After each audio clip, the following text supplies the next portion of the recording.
مساء الخير أعزائي الطلبة، سعيد بلقائكم في مستهل هذه السنة لسنة 2025 اللي كنتمنى أنها تدخل عليكم بكل ما كتمناو.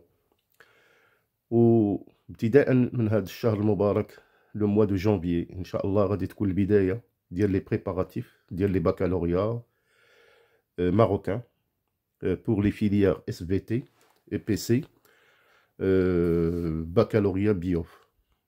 إذن أيها الأحبة، عام جميل إن شاء الله بكل ما كتمناو من الأستاذ بروف فردري، اللي إن شاء الله كما قلت لكم وعدتكم من خلال القناة ديالكم فردري شانيل أنني غادي نبدا معكم لي بريباراتيف بحالنا حنا اوني ان انصومبل، وإن شاء الله غادي نكون سند لكل طالب أو طالبة عنده إشكال أو مشاكل في لي بريباراتيف. إذا كنتمنى من خلال هاد لي فيديو أنكم تشوفوهم وتحاولوا ما أمكن تتبعوا التسلسل الزمني ديالهم. إذا غادي يكونوا ما غاديش يكونوا طوال، ولكن غادي يكونوا مركزين.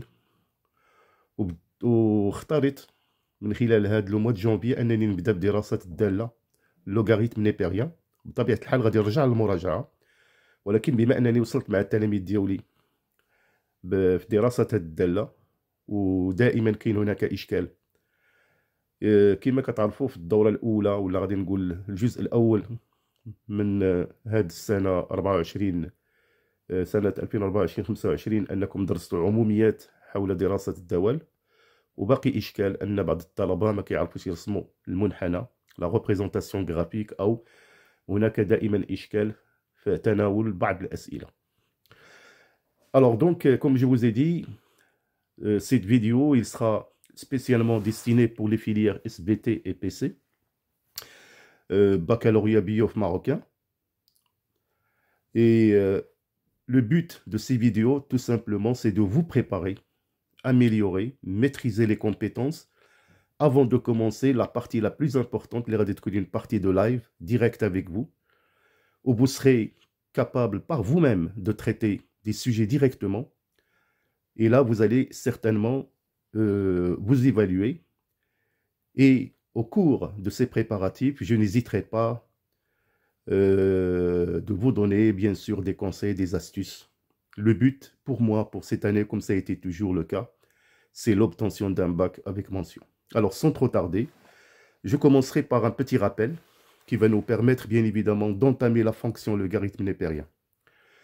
Alors, tout d'abord, pour l'étude des fonctions, certainement, vous avez déjà étudié des fonctions de type f1 de x, qui est un polynôme, f2, racine carrée de g de x, f3, racine carrée de g de x sur h de x, et bien évidemment, la fonction racine énième, f4, racine énième de h de x. Alors, bien sûr, vous avez déjà étudié aussi des fonctions racine carrée, comme je viens de l'annoncer. Et surtout pour cette année, c'est la fonction racine énième. Bien sûr, la fonction f5 de x qui est une fonction rationnelle.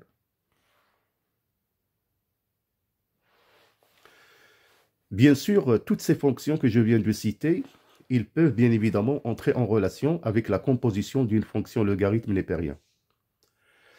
Alors, je vais vous proposer le plan d'étude dans sa globalité. Donc, c'est un plan qu'il faut vraiment maîtriser avant de commencer l'étude de n'importe quelle fonction. Alors, tout d'abord, il faut savoir déterminer le domaine de définition d'une fonction, calculer les limites aux bornes de df, bien sûr, savoir aussi étudier l'étude de la parité, c'est-à-dire si la fonction est une fonction paire, dans ce cas-là, on a x appartenant à df et moins x appartient à df, et il faut que f de moins x égale à f de x.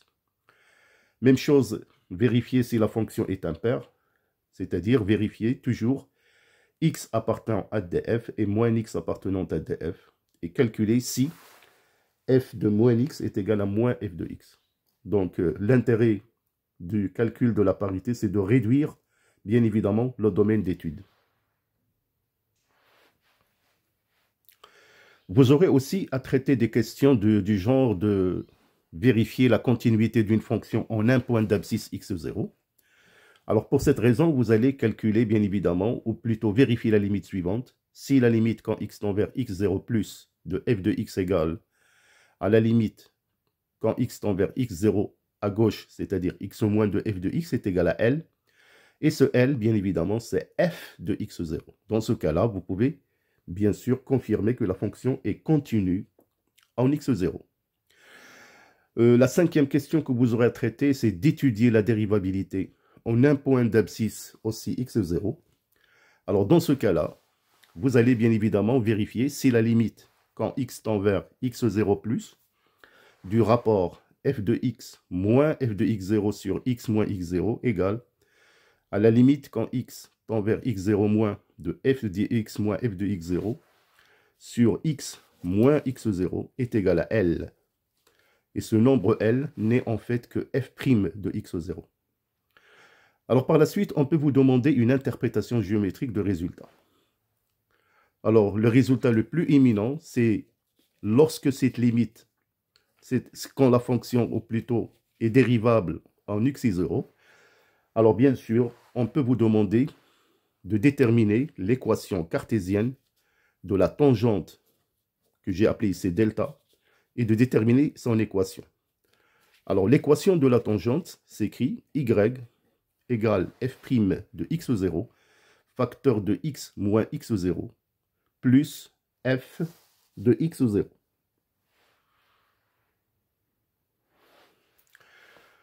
Alors bien sûr, vous aurez aussi à traiter la question numéro 6, c'est déterminer la dérivabilité de la fonction sur son domaine de définition df. Donc ce sera aussi df'. Alors quelques dérivées que vous avez déjà certainement traitées, mais à savoir, la dérivée d'une constante c'est 0, la dérivée de ax' c'est a, la dérivée de ax à la puissance n c'est nax n-1, la dérivée d'une somme u plus v', c'est u' plus v'. La dérivée du rapport u sur v', c'est u'v moins uv' sur v carré. La dérivée d'une fonction racine carrée, c'est f' sur 2 racine carrée de f. La dérivée de la racine n racine carrée n de la fonction f, c'est f' n facteur de racine n de f n moins 1. Et bien sûr, à savoir, racine, f à la puissance n', c'est n fois f' fois n moins 1.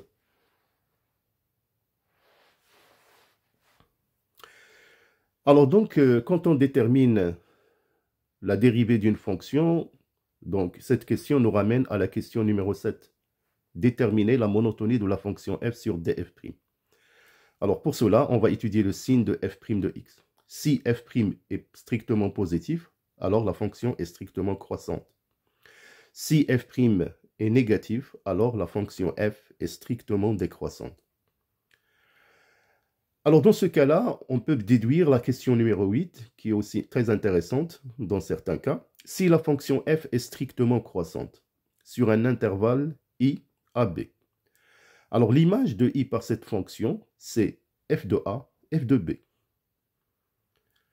Si i est un intervalle ouvert, alors f de i, bien évidemment, c'est la limite quand x tend vers a plus de f de x, limite quand x tend vers b moins de f de x.